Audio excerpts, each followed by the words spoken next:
Welcome to the All the Stuff podcast, where we jam about money, clutter, and food, and the real stuff under this stuff. Join me, Lisa Carpenter, your resident food coach, along with my co-hosts, money coach Jen Turrell and clutter coach Lisa Sharp, as we help you release what's weighing you down and heal your relationship with food, money, and clutter from the inside out.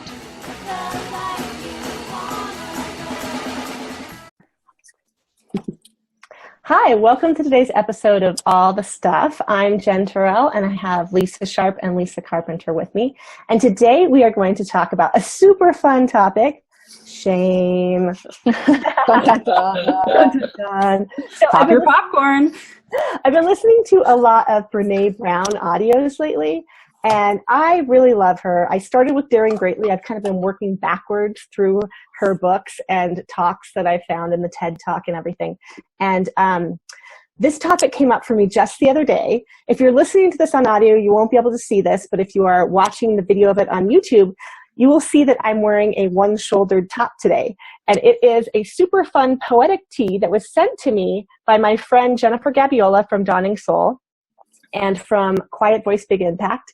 It's she puts poetry on t-shirts. It's in a really nice gold lettering, but it's only one-shouldered. So it's like basically a t-shirt that one arm has been cut off of. And it shows a little skin, which is something I don't normally do, I'll be honest. And the other day when I got it, I put it on. I was trying it on. I thought it looked pretty good. I was trying to figure out whether to wear a black bra with it or do a strapless bra or what. And my husband thought it was cute. And I was about to go walk the dogs. And he just kind of offhandedly said, "Are you going to wear that?" And I had this shame moment of, I'm 40 years old. I'm wearing a disco one-sleeve top. Like, should I actually go out in public like this? What will my dogs think? What will the other dog walkers think? You know, and it is obviously so silly. Lisa and Lisa are laughing at me here. But it got me thinking about all the little things that we feel kind of ashamed about. And in my realm with working with money with women, there are tons of times we come up against shame. Shame about past decisions, shame about debt, shame about situations with spouses and money, parents and money, families and money. There are just so many things that we feel ashamed about. And part of why I love Brene Brown's work is that she looks at both shame and vulnerability. So that was what I was hoping we could talk about today in each of our realms and our own lives. So I've shared my, moment of shame story with my shirt. I did wear the shirt out and I walked the dogs. And as I was doing it, I ran into another woman who, it wasn't a one sleeve shirt, but she had one of those off the shoulder leopard print shirts. And I felt like we were equally not athletic looking. We both looked like we probably were going dancing instead of walking our dogs. And it made me feel a little better because there was this recognition and this me too, like, oh, I'm not the only one out walking my dog, looking a little unusual. So Lisa and Lisa, I would love to talk to you guys about this today and look at it across all of our areas with all the stuff. I have such a great shame clutter story. Lisa, you will so appreciate this. And I've never forgotten it. So I've carried a lot of shame about a lot of things, and primarily in, with my finances and with my clutter, because I was always, like, as a young girl, my room was always a disaster. And Lisa, before we hit record on this, you were talking about making sure your bedroom is a sanctuary. I still, like, my husband's side of the room, super clean. Mine, like, I have to think about, okay, I need to pick up things and put it away. But I remember a moment when I was living on my own. So I must have been in my early 20s. And, I was a gong show at that time, as most of us are in our early 20s, living in an apartment with, God, I don't even know who I was living with. So that really speaks volumes. I don't even remember who I was sharing space with at that time.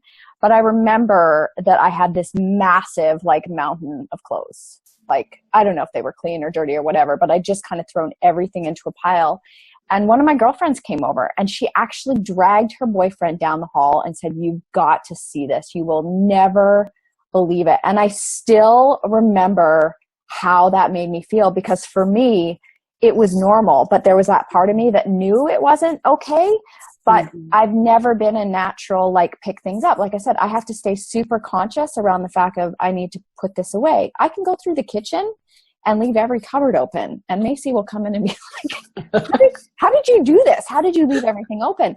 So I really have to think about it. When I had my office at work, before I'd leave at the end of the day, there was a note taped to my desk to tidy up my desk before I left, because I wanted to create that consciousness about putting things away. So clutter has always held a certain amount of shame for me. Now, in my relationship, my husband is a neat freak. He's a minimalist. Like, if we could get rid of everything and have nothing, he'd be like so happy. Whereas for me, I need stuff. I need the things that make me happy. It makes me feel homey and cozy, but there is that fine line. So I actually had to sit down and talk to him about how much his neatness was a shame trigger for me around my clutter. And we had to learn to speak to each other in a different way in regards to our stuff, because I didn't constantly want to be, spinning into this shame cycle. Because the truth is, when we're in shame, as Brene Brown says, we're not fit for human consumption. Generally, when we're in shame, behaviors come out that aren't appropriate. So we can get, angry, aggressive, passive aggressive. That's like a winner.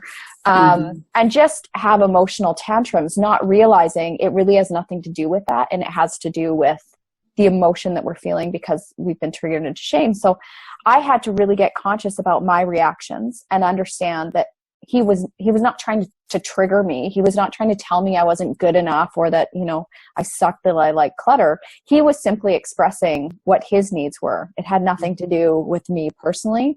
But yeah, that was a big thing for me. So I still, I can see stuff piling up, and I can see that he's starting to he's starting to vibrate a little bit on the edge. Yeah. So I'm aware of it, and I'm aware oh, this is gonna get ugly, because if he explodes, it's gonna trigger that shame in me. So I need to just do my stuff, not feel bad that it's gotten to this place, right? So I don't beat myself up anymore. And I think that that's a big thing is, when you recognize you've been triggered into shame, getting conscious about it, you get to decide how you're going to think and feel about yourself, right? Like Jen, you decided to rock your top, whatever, right? Like, I'm not going to let him dictate how I feel about me. And be willing to be with the discomfort of it. Like, that's a huge part, is acknowledge what's there. Mind your emotions, talk about it, and move forward and not beat yourself up. So I don't beat myself up about my clutter anymore. It doesn't hold the same weight for me. Like, I can still get triggered around it, but it's just not the same thing with my money. But that I still remember that moment of dragging her down the hall. My parents would bring people and open my bedroom door and show them. It was like you had to leap from the door to the bed. There was so much stuff, and I didn't want anybody to touch it. So years and years of clutter shame. Yeah. It really strikes me that in all three of our areas of expertise that we all have these same issues. There's always at least one or two really big memories, money memories, clutter memories, food memories, body image, that sort of thing. All of us have this, so it's just a matter of, like you said, getting conscious of it. So personally for me, I have struggled with weight. And one of my triggers happened really recently was when I went to go see you, Lisa Carpenter, in Breckenridge, Colorado. We went on a retreat together, and I knew that I was going to be there amongst some very, very athletic, very, very fit people. So it wasn't even just about my weight. It was more about, can I keep up? And that's actually a bigger trigger for me. Because I can be okay with, being in my body, but if my body can't do what other people can do, that's when I get really into this sort of negative headspace. And so before going on that trip, I had to really talk to myself about it. It was sort of funny because I was talking about going on this business retreat, and we're going to be doing X, Y, and Z, and and sort of about the looks, and how do I look compared to everybody else, and getting really vulnerable about all of that stuff. And I was telling my husband about that I was getting kind of anxious about the trip, and he was just like, "Why? You're doing this for fun. You're going to learn all these cool business things." And he's trying to pump me up, and I'm like, "No, you don't understand." He was looking at me like I'm just cuckoo for Cocoa Puffs, and I was just like, no. And so, and I really had to just let go and just be like, it's just going to be what it's going to be, and my body can do what it can do. And, and I had to let go of the shoulds. Like, I should have trained for this. I should have, lost some weight before I went. I should have been exercising this whole time because, to increase my endurance or whatever. And just being in that discomfort of, these were my choices and this is how I am. And my goal in this is to show up and be who I am. And this is who I am right now. And to not judge that. And it was hard. It was definitely hard to do. And, once I got there, I just sort of like, whatever, I don't really care. But there were a couple of instances where I was like, my internal driver for some of the physical things that we did was, don't be last. Mm-hmm. Don't be last. And that's like, so I'm like, no, I might be second to last, but don't be last. Now, the last person probably could have given a shit less, but that's something for me, right? Right? You're like not thinking about that at all. And I'm like, But that's like, so again, it's like we all do this in different capacities, and just recognizing it for what it is and not lashing out or not doing the passive aggressive thing, or, because it kind of just seeps out of us in all these different ways. And like, I know myself well enough to know like how mine will show up as defensiveness or anger. And so like, I just, I know that about myself. Mm-hmm. And so I can kind of sidestep it or talk to myself and just be like, all right, yeah, this is uncomfortable. And there's no around, there's just through. I can so understand that, Lisa, especially knowing some of the people on that trip. You had some triathletes. And I wasn't at that trip. I wish I would have gone with you guys. But I did see someone post something afterwards who obviously had a similarly vulnerable moment about something very different. And it was Maria talking about her fear of water when you guys did the whitewater rafting thing. And which, I only know Maria online. I've never met her in person. I would meet her on purpose in person. I could. But, that was just a slip of the tongue. But I had to think about that. Like, if I had a fear of, and my fear is the ocean. It's not water. It's the ocean. Because as a very young child, I got caught in an undertow once and sucked out, and really thought I could not find my way up. I really thought I was going to die. I'm terrified of my children going in the ocean. Yeah. And I do someday want to tackle that by trying big wave surfing. That was my, okay, I'm afraid of this. I should go to Hawaii and surf big waves, right? Kind of like not going to baby step into that one. Right.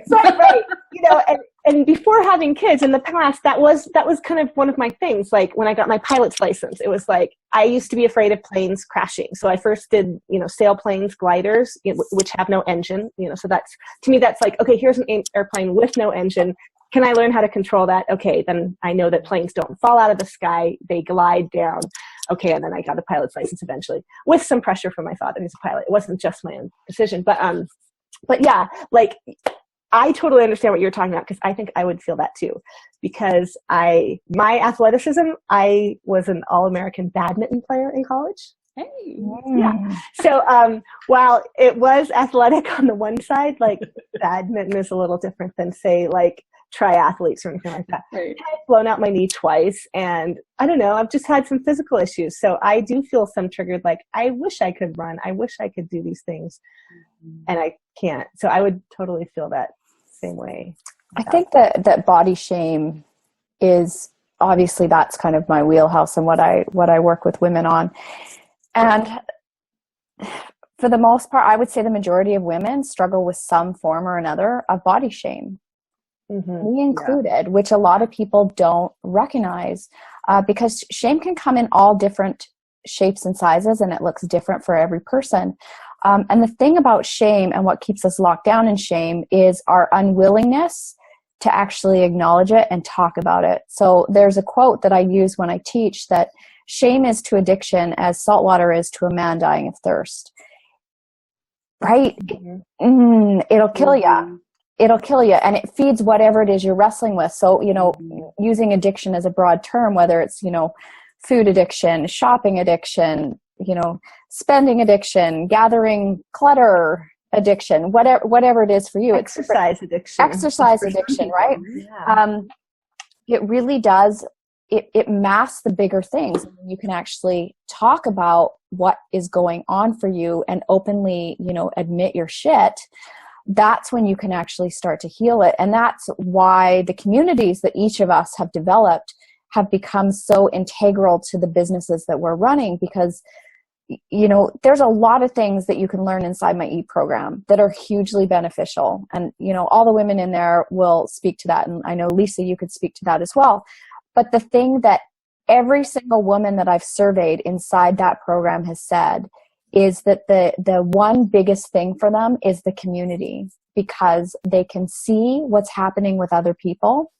So all of a sudden, it's like they can't continue to beat themselves up when they see, oh my God, well, she's beating herself up over this thing. And if it's not okay for her to do that, and if I'm feeling empathy towards her and I resonate with her message, then how can I continue to hold myself in this space where I'm being abusive to myself or not being good enough or feeling shameful about this?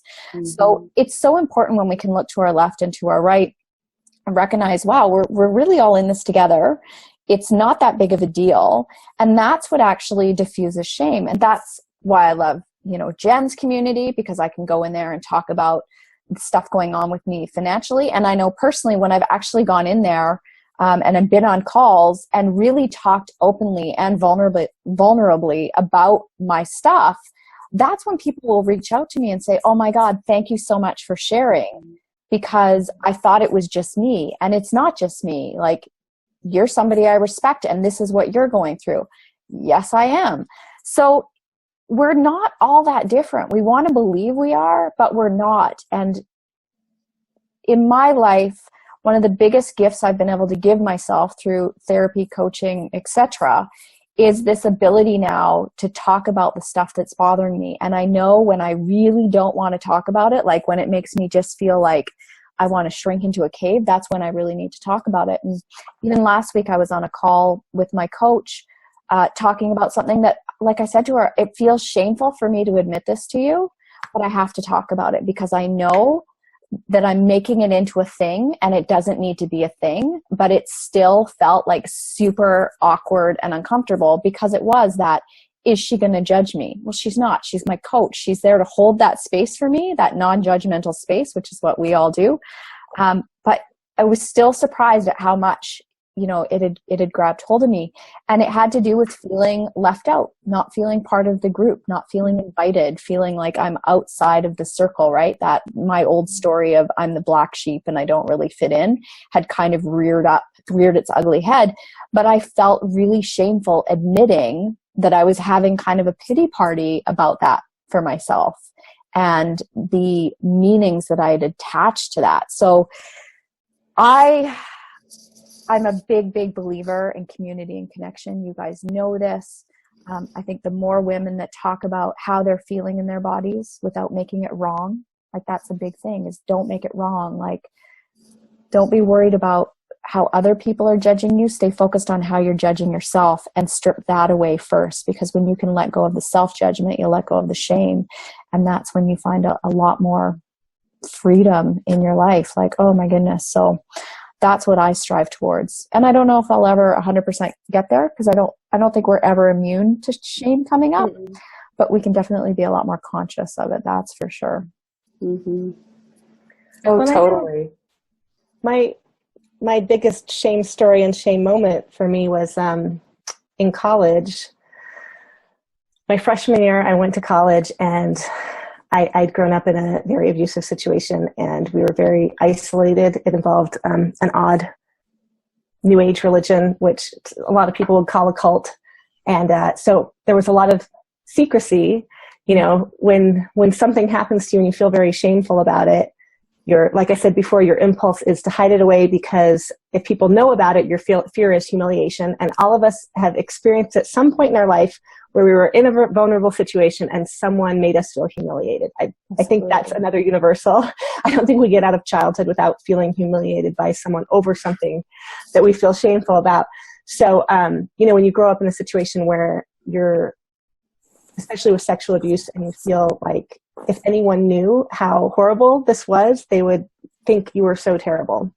So you hide it and you build stories around it to hide it, and you know, wrap it up and try to not even believe it yourself, all those kind of things. And then I went away to college, and my freshman year at college at Bryn Mawr, there was this thing called Take Back the Night. And honestly, it was the first time I had ever been in a group of people who had all experienced something very similar to me.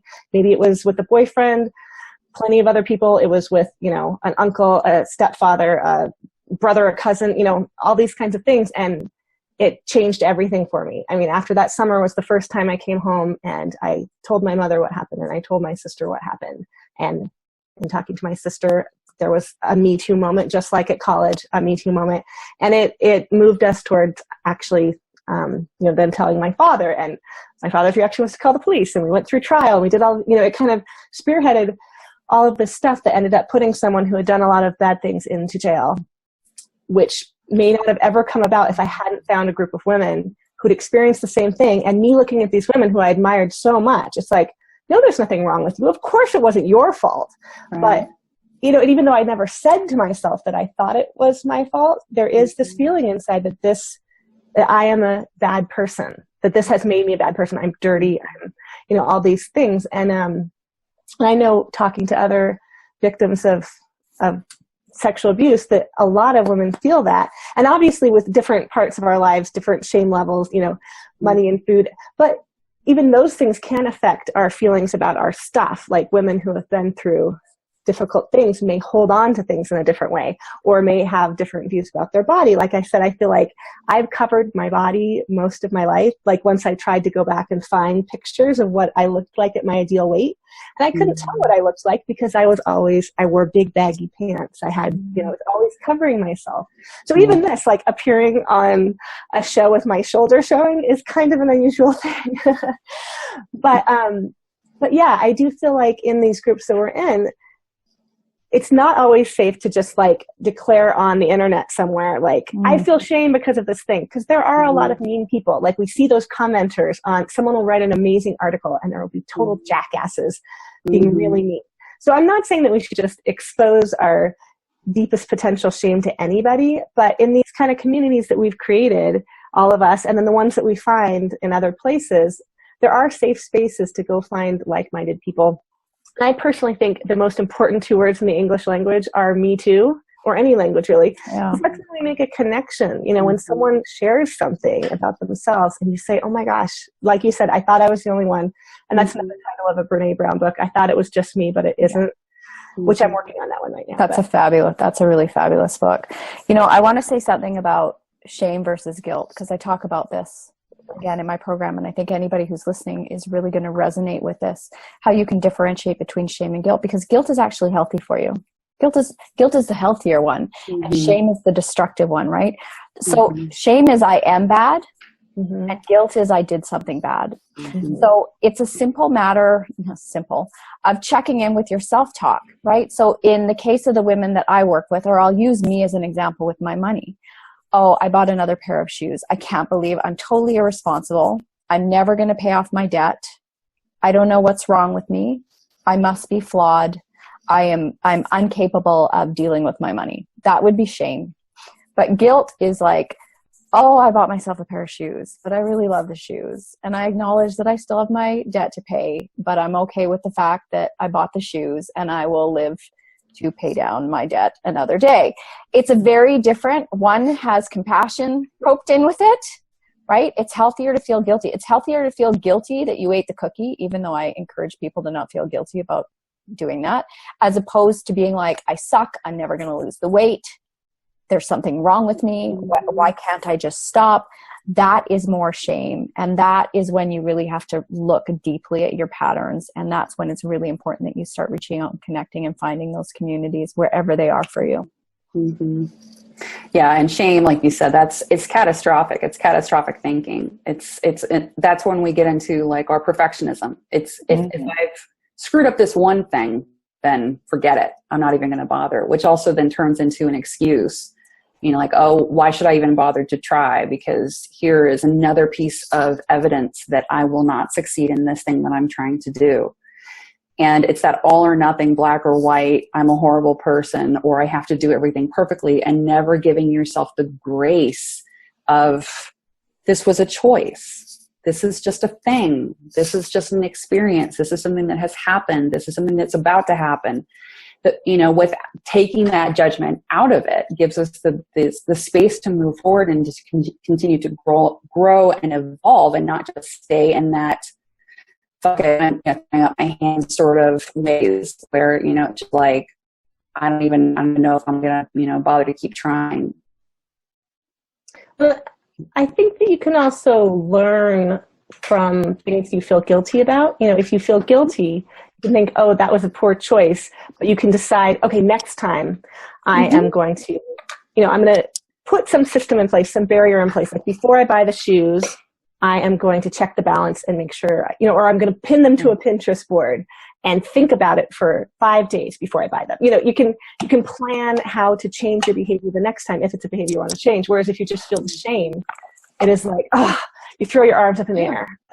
Yeah, one is from a place from empowerment. It's really, you know, like, okay, I'm not going to judge this thing that I did. You know, I spent the $200. I bought another pair of shoes. I ate the sundae at my kid's birthday party, whatever. And it's like, okay, but what is it?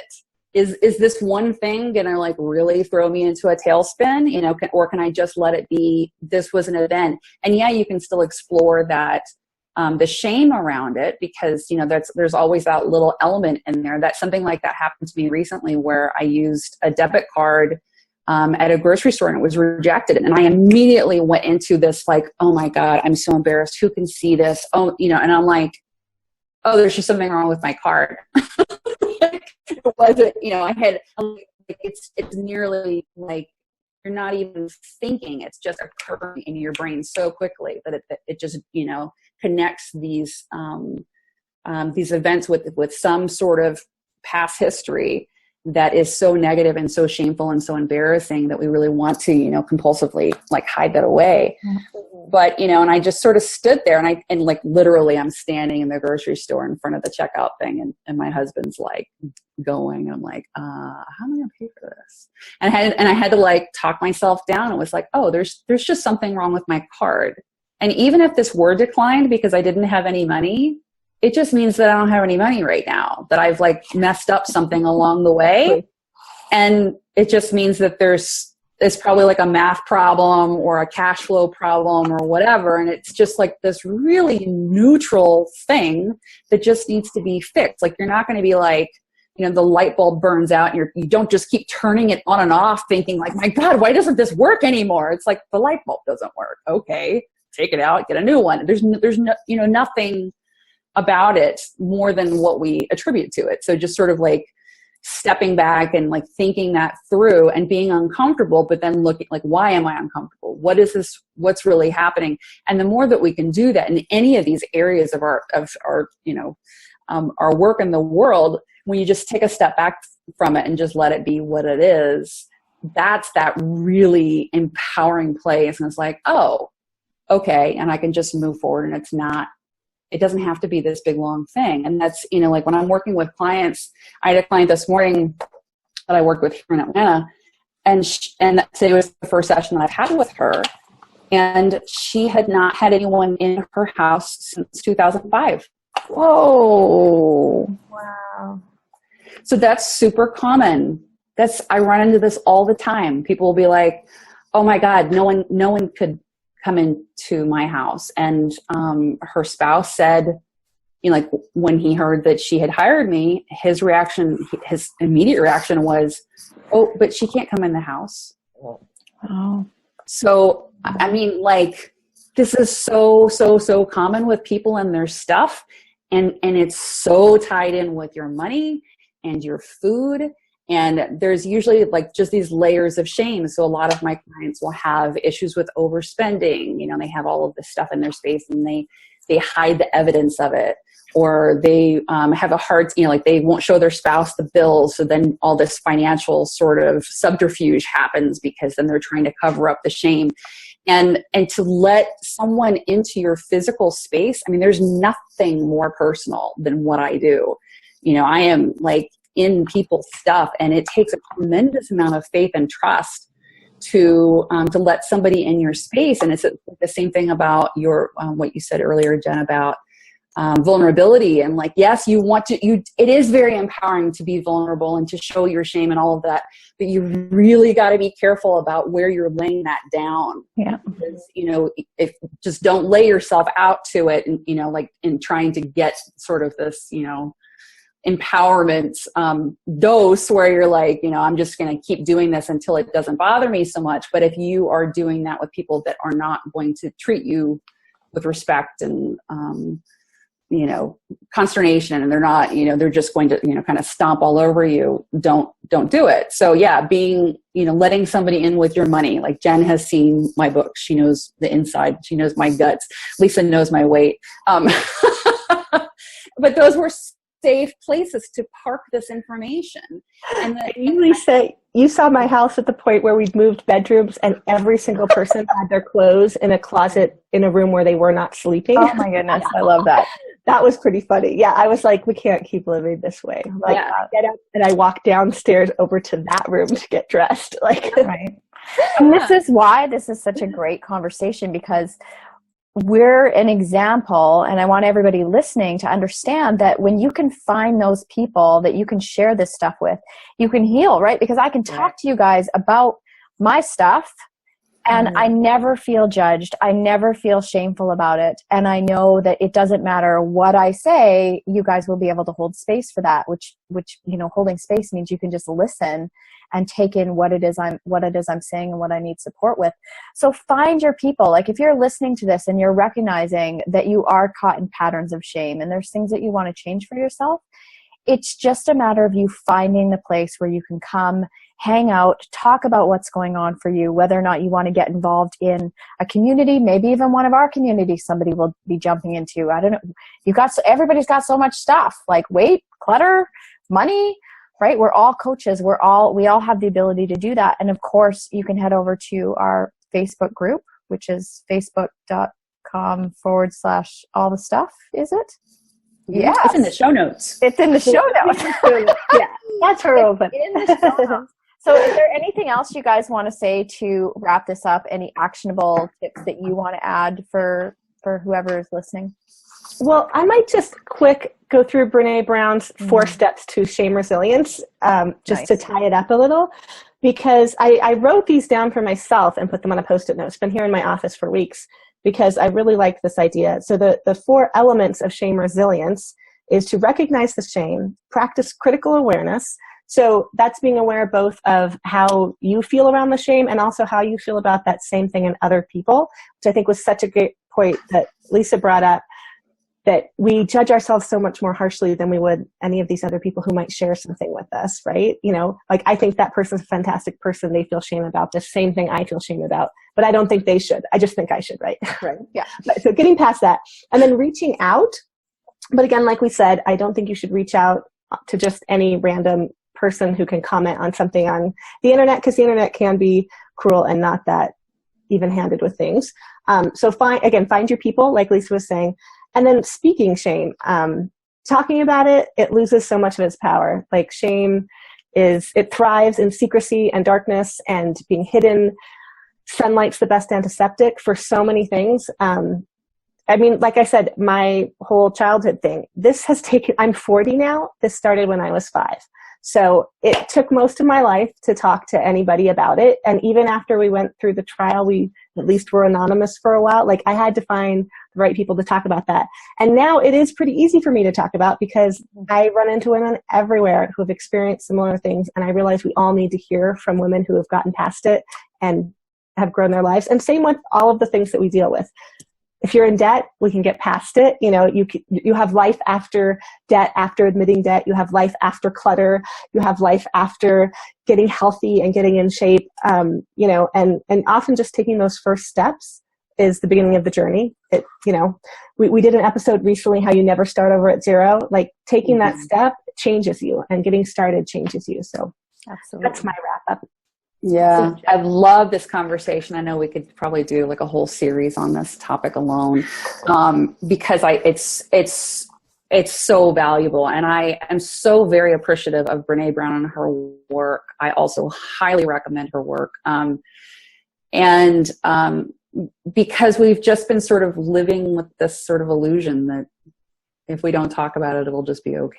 And, you know, obviously it's not. And it really does show up in all different aspects of our life, even when we think that we're doing, you know, that we have it all tamped down and we're in charge and we got it and no problem and we'll just keep on going. And I think women in particular, that's sort of like our MO, like, okay, yep, especially, you know, like I'm just going to keep going and no problem and whatever. It's, and we think that that's being strong, but being strong is really being vulnerable, is being willing to show up and say, I don't know what I'm doing. This really hurts. This really sucks. I'm super embarrassed. That's real strength. Powering through is just an MO. It's you know, I think it's a beautiful thing to just show up and cry and be upset and be pissed and all of that stuff, and to do it amongst people that really care. So we're here. We care. Exactly. So don't forget to join the group. You can come talk to us about this in the group, the All the Stuff group. And if you're listening on iTunes, please subscribe, rate, and review. If you're watching it on YouTube, subscribe to the YouTube channel.